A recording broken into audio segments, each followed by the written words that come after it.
There are two types of destinations, those that are built and those that aren't.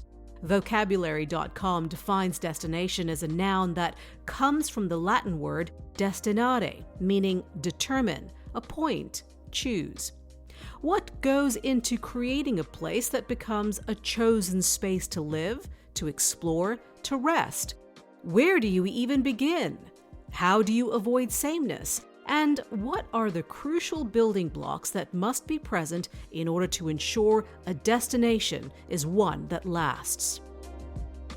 Hello, everyone. Welcome to The Drawing Board, a WATG podcast where we explore the ideas, issues, and trends that are being discussed within the design community today, as well as among clients and customers. Joining me on this episode are Rob Sykes, WATG's Associate Vice President and Director of Strategy, and Guy Cooke, WATG's Senior Associate and Director of Strategy. Rob is a real estate economist whose extensive knowledge of the hospitality sector and global markets equips developers, investors, hospitality operators, and other stakeholders with the tools needed for effective project planning. Guy focuses on market analysis, development strategy, and financial feasibility for the hotel, resort, branded residential, mixed-use, and attraction sector. Both collaborate with WATG's design teams to ensure creative and future-proof solutions for clients and end users. Rob joins me from the UK and Guy from Singapore.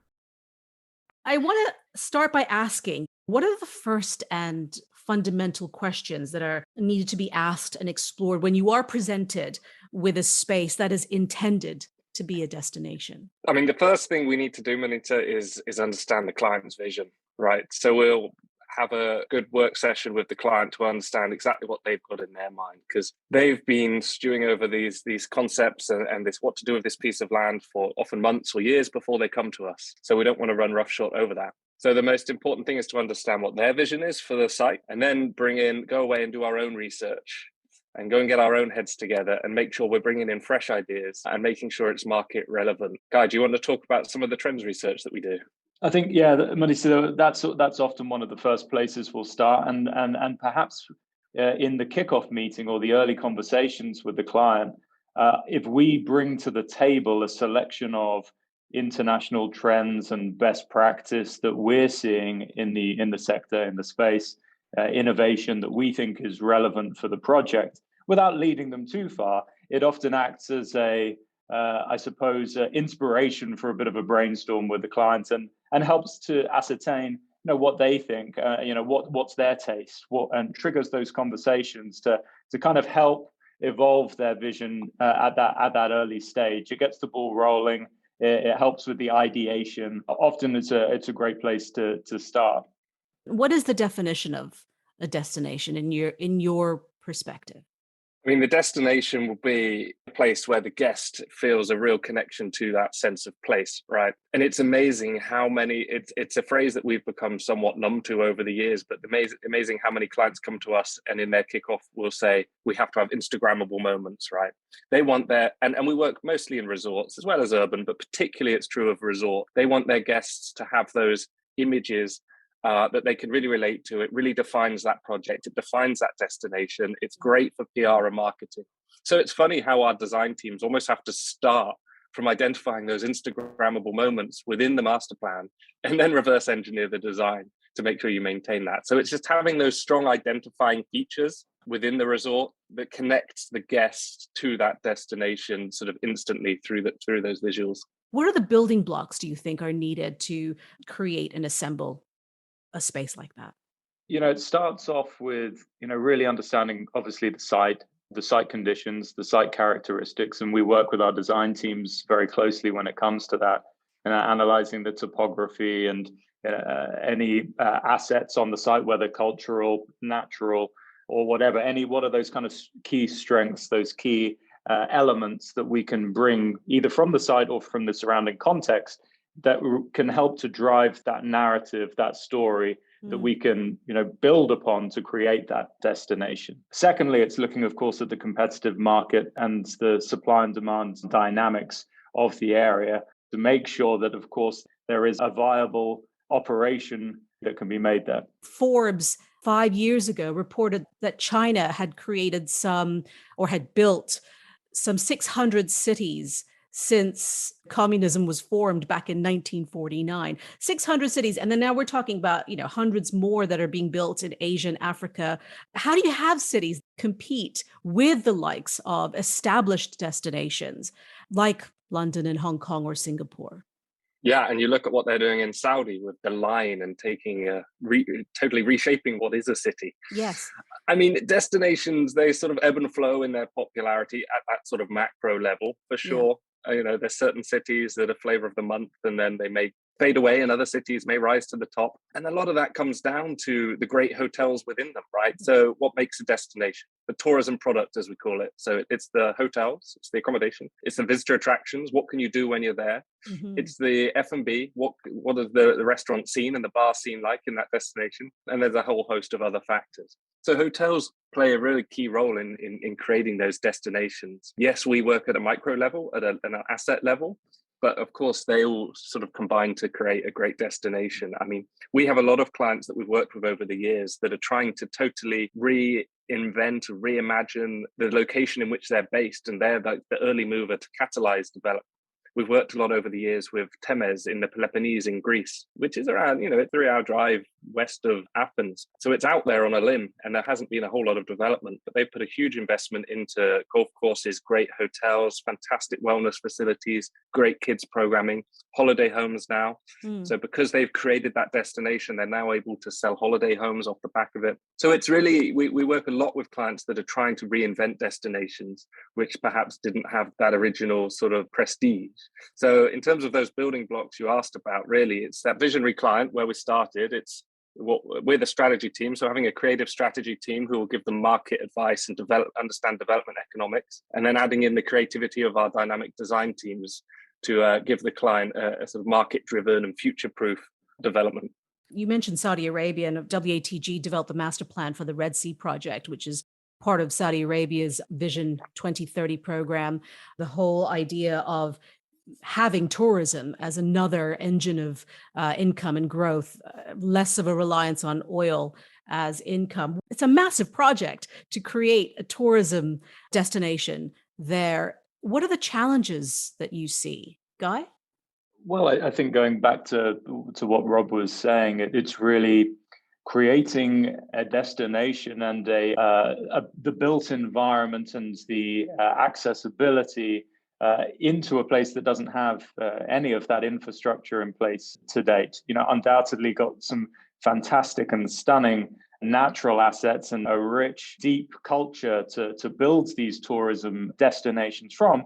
But aside from that, it's kind of a blank slate. Mm-hmm. So the challenge is a little bit of a leap of faith in terms of build it and they will come. Yeah. But it's also a fantastic opportunity to, I suppose, employ the latest and most innovative practices in resort and tourism development. And obviously it helps to have deep pockets in which to achieve that, to really create that destination, to add those elements, those building blocks that Rob mentioned, to create this entirely new destination on the global tourism map.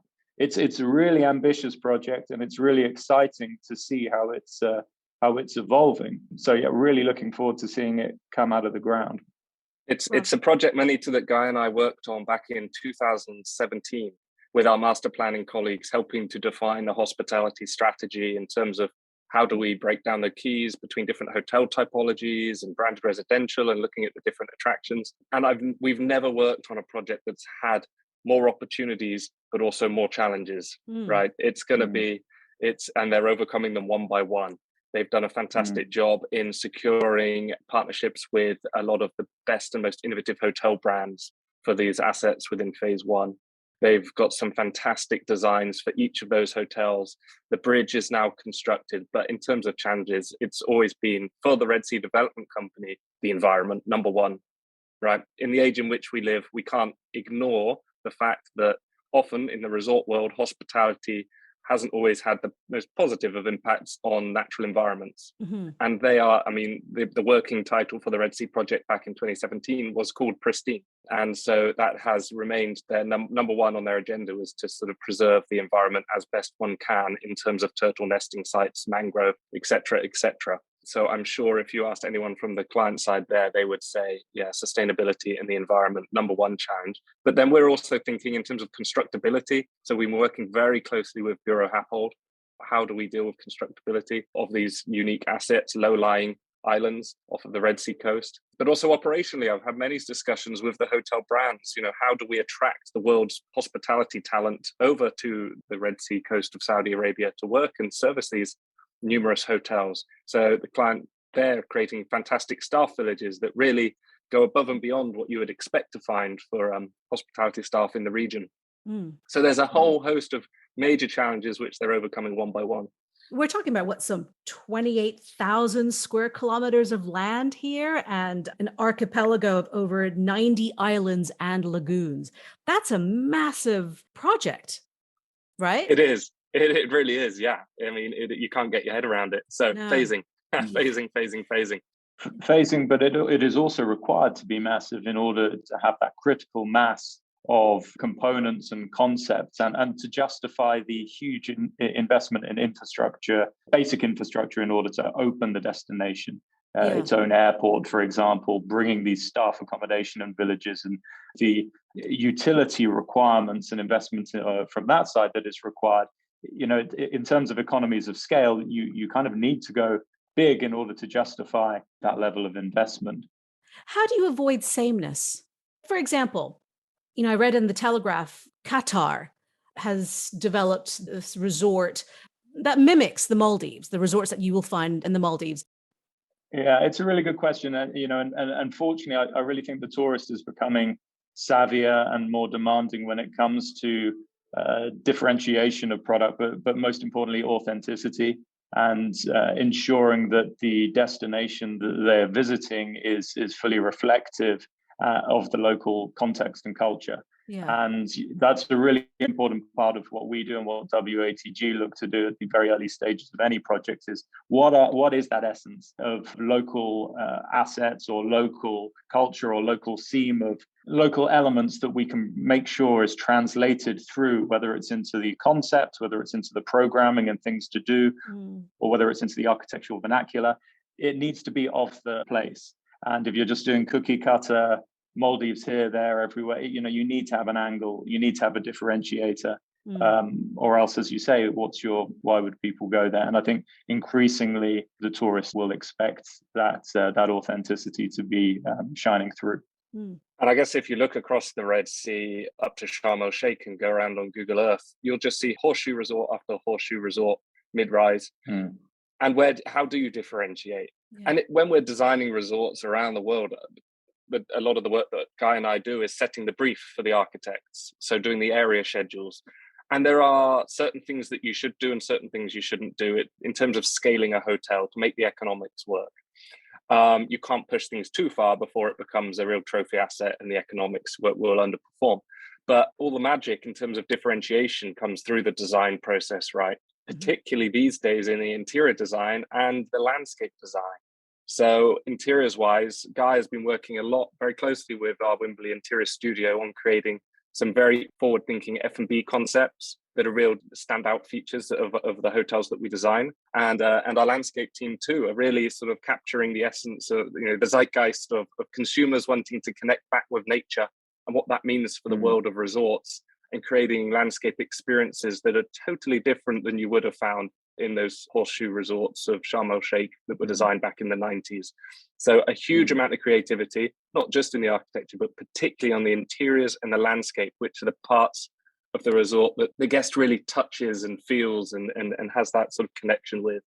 On the landscape, you know, totally agree, Rob. And especially in tropics over here in Asia, you know, one of the key ways in which you can differentiate a remote island site or a rainforest site is through creating or recreating the original habitats that would have been on that site or island. So regenerative landscape strategies with the reintroduction of indigenous species, flora and fauna, and that's such a great story that I really feel that you could do that in many different destinations, but it would always be authentic to that location and allows the guests to really experience nature at its purest.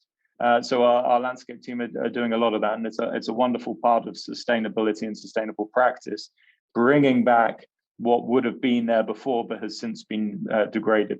Because sustainability and the issues around our planet right now are front and center. If you take a look at an established destination like Hawaii, right? They are having conversations right now where it's about the evolution of a tourist destination. The WATG Honolulu team, we're talking about a solution called Green Block. David Moore, the president and CEO of WATG, described it as a tangible vision of what's possible for the future of destination design and sparks a conversation as we rethink how we live. Are we going to see more of these kind of conversations now in other parts of the world and other destinations? Without doubt. Yeah. I mean, the topic of ESG for me is the most important topic in the world of hospitality. The environmental impact, it's the social impact, and it's governance. And for the last 10 years, that has been more limited to sustainability, which remains front and center as it rightly should. But ESG bringing in a much broader range of issues that we can help to control and we can help to shape and guide our clients. So looking more than just the environmental impact, but looking at the societal impact in particular, helping guide our clients so that their project has a more positive impact on the location in which it's located in terms of job creation, of course, the economic uplift, but looking at training, the knowledge sharing, looking at maybe creating resorts which are a little bit more permeable, so less of a gated resort environment, and looking at, again, coming back to that theme of authenticity that Guy mentioned, letting guests out to connect more with the locale and the society in which they're visiting, but also, inviting locals into the resort to give it a bit more of a sense of place. So I think that that's key. And then in terms of obviously governance as well, equal rights, employment, and all of those things. So we definitely are taking ESG seriously. And I think any resorts that don't will get left behind, because the evidence shows that consumers in general, in a broader sense, are choosing to push their money in the direction of firms in which demonstrate best practice and a commitment to sustainability and ESG. And that's definitely true in the hospitality sector. So there is a commercial side to it as well as a more sort of holistic, aspirational angle.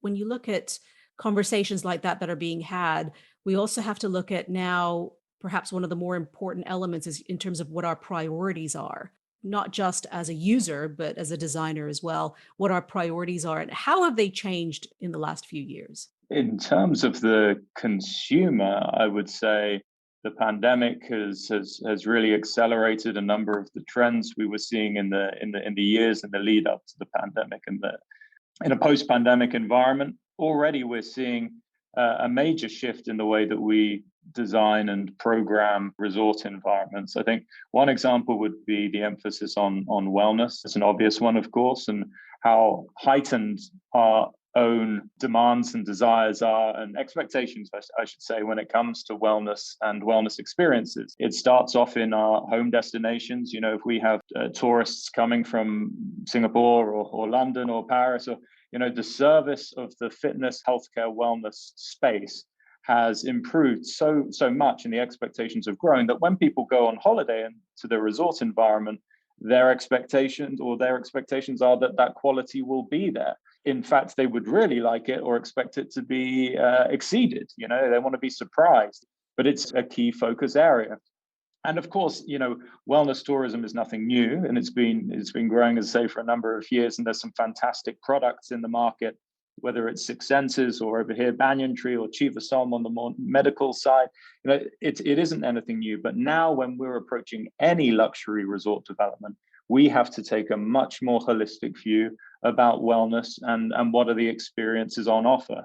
And as we were mentioning before, it's about contextualization. What can we draw from the site and the surrounding context that will make it unique and different, surprising, engaging for the guest? The spa traditionally used to sit on a relatively low value piece of land on the site, and we would consider how big it is, how many treatment rooms, and not go too much further on a standard luxury resort. Whereas now we're dedicating prime spot with great views for sunrise, sunset yoga, or relaxation spaces, or biophilic design that brings the nature in and adds to the overall well-being of the guest. Interesting onsen concepts and hot geothermal springs, and all very, as I say, contextual. But it's a really interesting side of the market, and one it's a challenge for us for sure, but a really interesting side of what we're doing. The other I'd say is multi-generational travel. Mm-hmm. Again, it's something undoubtedly that's been in the market and growing in prominence and importance for a number of years. But the pandemic, of course, as we were all separated from our loved ones for such a long time, there has been this huge push since for tourists wanting to reconnect with their loved ones during vacation time and on holiday. And what better way than to go off to an amazing resort destination with your loved ones and engage and create these fantastic memories together. But that again causes huge implications for us from a resort design perspective. We have to completely relook at what is the accommodation offering of this resort. It's no longer a case that can just be standard guest suites. We need to think about family suites, interconnecting rooms, larger villa typologies. If you've traveled with kids to a standard resort, often it just is not fit for purpose. But we also need to be quite considerate that the family segment typically is very seasonal. It'll only be there, during the school holidays. So you can't design a hotel just for that market. It needs to have flexibility built into it. So we need to think about lock-off rooms and clever design so that when that family and big group market isn't there, we can convert back to appealing just to our standard double occupancy crowd to make sure that the occupancy levels, the appeal is consistent, and the revenues can be optimized for the client. Amenities as well, we need to think about as well, of course. What do these multi-generational groups want to do together? How can they create these memories? That different approach to wellness, I think you hit the nail on the head. And it's no longer just about looking after the body and focusing on massage and spa treatments. It's a much more holistic look at yourself and your mental health, the connections you have with the world, with the natural environment and your community and your family. I think it's about self-transformation. But it comes down to the economic viability of this project, right? How do you balance all of those things that are really important in today's world, whether it is ESG, whether it is mental and emotional well-being, and making a profit as well? How do you put all of those together so that it does work really well?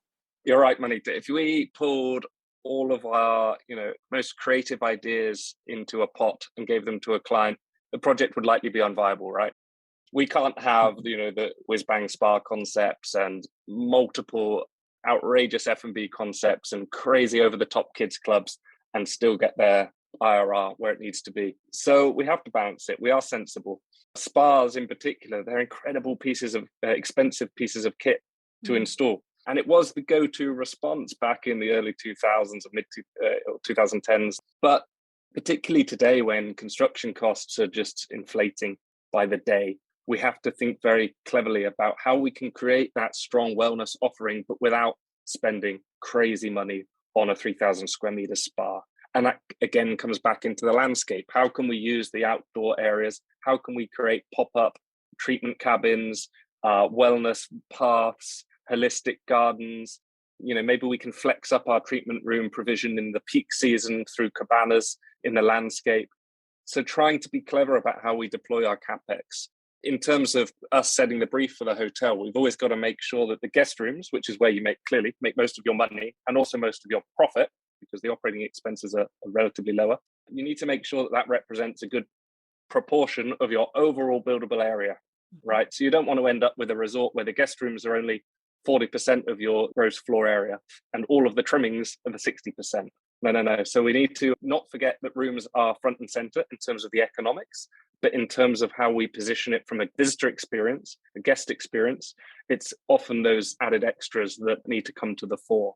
So always balancing what makes money with what creates a great destination which doesn't necessarily have a great ROI on its own. Getting that balance right is crucial. How do you maintain that local appeal too for those who are local? The Yeah. staycation thing has been really interesting to track, right? Because it was forced upon us. Yes. But everyone had fantastic experiences reconnecting with destinations in their own backyard. And I think that will endure. Obviously, it's faded this year as people have begun to travel more, going back to resorts. But I think they will bounce back. And they know that staycationing is a really viable and fun and hopefully more affordable option. So I still feel optimistic about investment and development, particularly here in the UK and in Western Europe, those drive-to markets. Fundamentally, people always want to travel. And you look back at the last great recession of 2008, 2009, and one industry that didn't really falter was travel and hospitality, because no matter how hard people are finding things, they still want to treat themselves and their family to their one big vacation, the summer holiday. Yeah. So I feel like the hospitality world, in a broader sense, is able to weather the storms of the global ebbs and flows of the recession and economies. But in terms of traveling overseas, people do want to disconnect from the reality of their day to day and go and experience places that they haven't been before. And I think that's a generational thing as well, right? If I think back to my parents, the boomers generation, and they would often repeat visit. Yes. They would find their favorite resort in Greece or southern Spain, and they'd go back time and time again. Maybe it was they're a little bit more tentative about traveling and exploring new places. If they know it works for them, then stick with it. Whereas our generation, dare I say, a little more adventurous in terms of wanting to explore, different bucket list destinations, have totally new experiences, elements of surprise. So for hotels, that's difficult because you can't rely on that solid baseline of demand of repeat visitors. Yeah. You have to work really hard to get repeat visitation, and you have to spend a lot more on your PR and marketing to make sure you're appealing to new visitors year after year after year. If you are a developer, how important is it to make sure that what you are developing is good for the people who live near your development? It's fundamental, and it goes back to what we were talking about earlier in terms of staffing as well. Assuming that a proportion of the staff are going to be coming from the local community, and that ability to have a trickle down effect, or not even trickle down effect, a multiplier effect from the money coming in that's flowing into the local community. Staffing at the moment is such a hot topic. There's well documented shortages of tourism and hospitality staff globally. I think staff well-being is one of the better approaches to it. And some of our clients are picking up the mantle and really looking at it from the earliest stage of design and development, as Rob mentioned on the Red Sea project, but also we're seeing it in the Maldives and here in Vietnam as well, where creating fantastic staff accommodation, staff amenity, but also really considering the back of house spaces, which often designers will overlook, especially those designers who aren't traditionally from the hospitality space, who come in and do hotels. This is something that requires that expertise. And if you get it wrong, then not only is the hotel not efficient in terms of operations, which has obviously negative impacts on the bottom line for the developer, but in many ways, more importantly, it has negative impacts on the staff well-being as well. The ability to retain or attract and retain great staff is fundamental. One of our clients, Pontiac Land, big developer based here in Singapore, are developing a new destination in the Maldives. It's a 4-island master plan on an atoll called the Fari Islands, and there's 3 luxury resorts that it's going to comprise: a Ritz-Carlton, a Capella, and a Patina. The 4th island they have dedicated, it's around 12 hectares, purely for back of house, staff accommodation, staff amenities, and it's all been designed very much with community, staff well-being in mind. And I have no doubt that in time, that investment and that innovation will pay dividends for them in terms of their ability to compete for the best talent in the Maldives. And I think it's those kind of pioneering projects and developers that are willing to take that risk that really need to be followed and closely, and are a great example for the industry. And I think, Monita, it goes without saying that guests and communities intersect a lot closer in an urban setting than they do in a resort setting, right? So we've seen this huge wave and upsurge of lifestyle hotels in urban settings, which are creating, particularly in the public areas, they're very much targeting the local population as well as, for the enjoyment of the hotel guests. So vibrant lobby spaces, touchdown work environments, creating bars and restaurants, which are proper destinations for any local businessmen and women, local residents, students. So, for all intents and purposes, they're like, let's get a drink and some dinner at the Hoxton in Holborn. Mm-hmm. It's just as if it's another F&B venue rather than it being a hotel's restaurant. Mm-hmm. So that real crossover of in an urban context of hotels' public spaces as community facilities. I think that's a lot more obvious, that overlap in an urban context than it is perhaps in a resort context.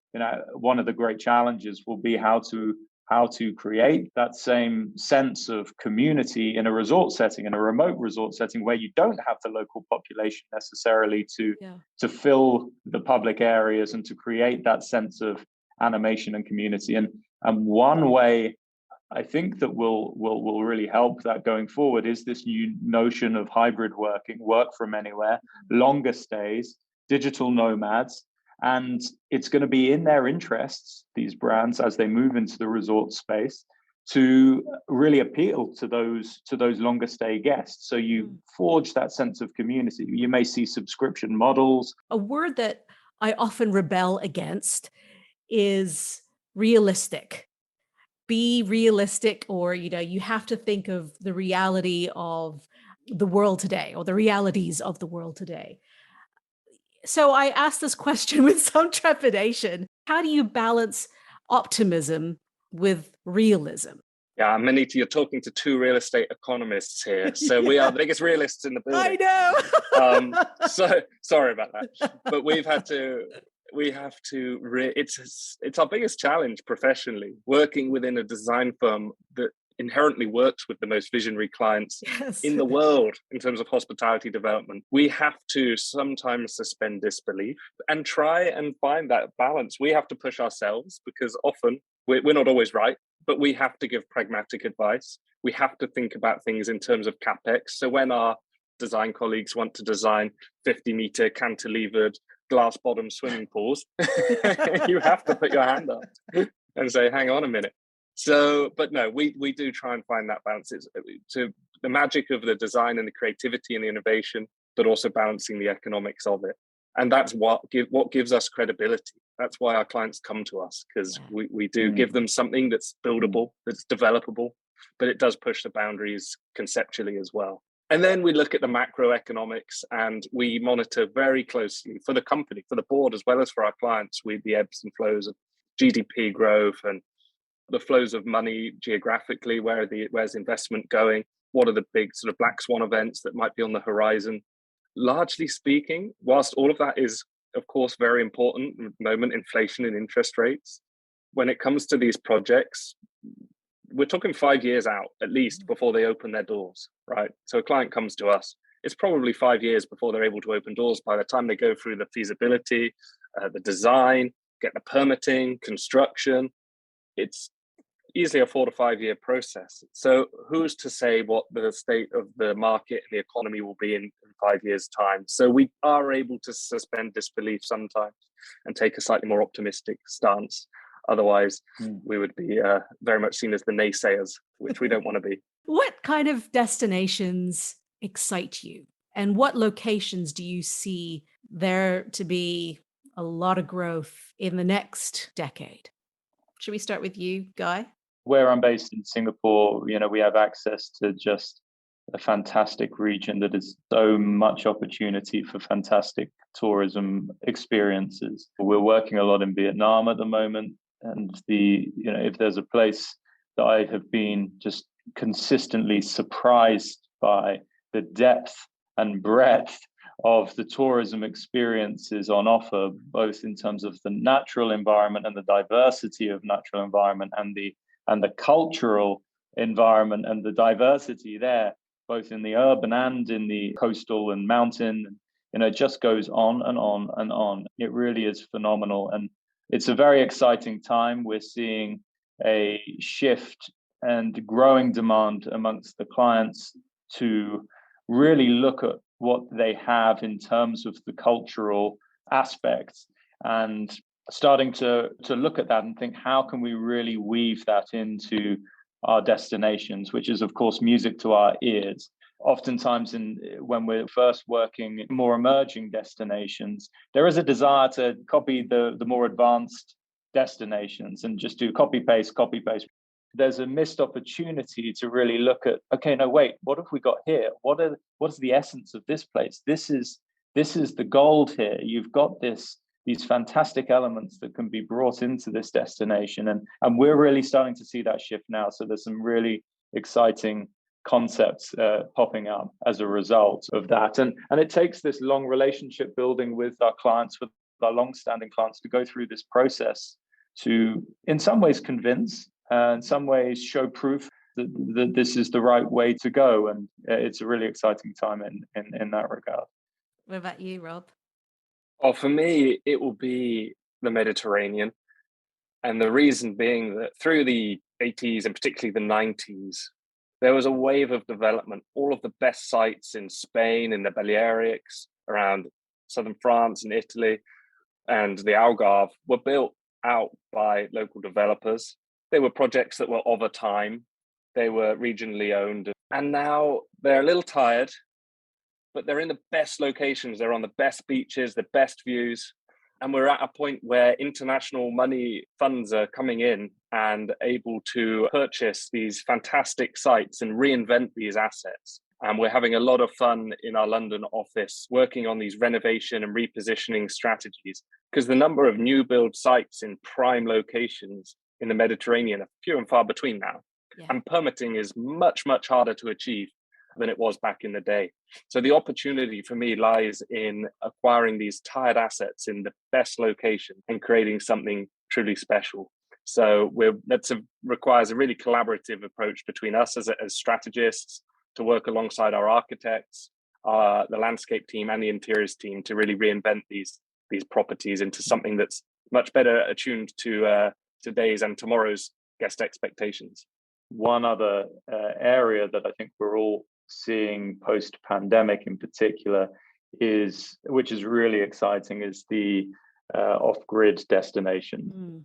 Going out and places that are previously either very difficult to get to or that people just hadn't considered for tourism development. And that could be, up in the Arctic or Antarctica for polar tourism, or it could be remote islands in French Polynesia, or it could be in the empty quarter in Saudi Arabia. Creating these incredible off-grid, one-of-a-kind experiences that would clearly be a truly transformational experience just to go. They are incredibly exciting, and obviously come with a whole set of challenges in terms of that remoteness, in terms of that lack of infrastructure, in terms of how far is the guest willing to go to travel to get there for that incredible experience. And then obviously from a sustainability and light touch approach brings all sorts of challenges, but challenges that I think that we're increasingly able to take on. What are the elements of a destination that could be defined as the soul of the space? I think the most important things in creating that soul or that essence is, I think, from the guest perspective, the sense of arrival. How do you feel when you arrive to that property, that first impression? And stepping into Guy's region, I was amazed when we were down in Bali looking at some properties, and they do that very well. From the drop off, entering the building, the way the lobby opens up with some spectacular views. I'm thinking down in Uluwatu, and just that wow effect when you arrive at the property, and how you instantly decompress after a long journey and instantly feel relaxed. So I'd say the sense of arrival. Clearly the guest room is important. Guest room is, of course, where you spend a lot of your time. It's that arrival experience, and then it's obviously having the comfort of the bedroom, and then it's having these exceptional show-stopping pool areas. For me, that's the essence of the resort hotel. It's about the people. It's about the other guests, but it's about the staff and the smiles on their faces. That's the soul, and you can quickly tell whether staff are happy in a resort, and it's just so important for the guest end experience. What does design and planning done right look like? Well, I think fundamentally, Guy and I haven't done our job if the investor isn't getting the ROI that they need. So planning and design done right gives our clients a return on investment. If you're interviewing the designers, they will tell you it's the guest experience, which of course is true for us, but we're looking after the client's best interests economically. So for me, the viability of the project is essential. For us, it's getting that mix of the components right to make the project really tick in terms of placemaking, but also in terms of the economics. For WATG, it's the unique thing that we offer, right, Rob? It's such a joy as a real estate economist, and coming from the development side and the hotel operations side, to work in a design studio. Work in this creative space where you're walking past plans and you're seeing our research and our conversations with the clients, with the operators, with third-party feasibility teams, translated into ideas that are going on the plan. And it's a back and forth exercise, and seeing that research and that work kind of come to life in real time is hugely rewarding. But it is a balancing act. It can't all be about the numbers, and it can't all be about the design. It's that back and forth. So for us to be able to do that internally together is great. That's wonderful. Thank you so much, both of you, for your time and your expertise and sharing your thoughts with us. It has truly been an interesting conversation for me. I've always loved to travel and experience new places, but to also explore what could be defined as a new destination it's an interesting thing to think about, especially today with the various and the new issues that we all have to face and that are also part of the conversations as well. So both of you, thank you so much. No, thank you. It's been a pleasure. It's been fantastic. Thank you. That was Rob Sykes, WATG's Associate Vice President and Director of Strategy, and Guy Cooke, Senior Associate and Director of Strategy. You've been listening to The Drawing Board, a WATG podcast. I'm Monita Rajpal. Thank you for joining us.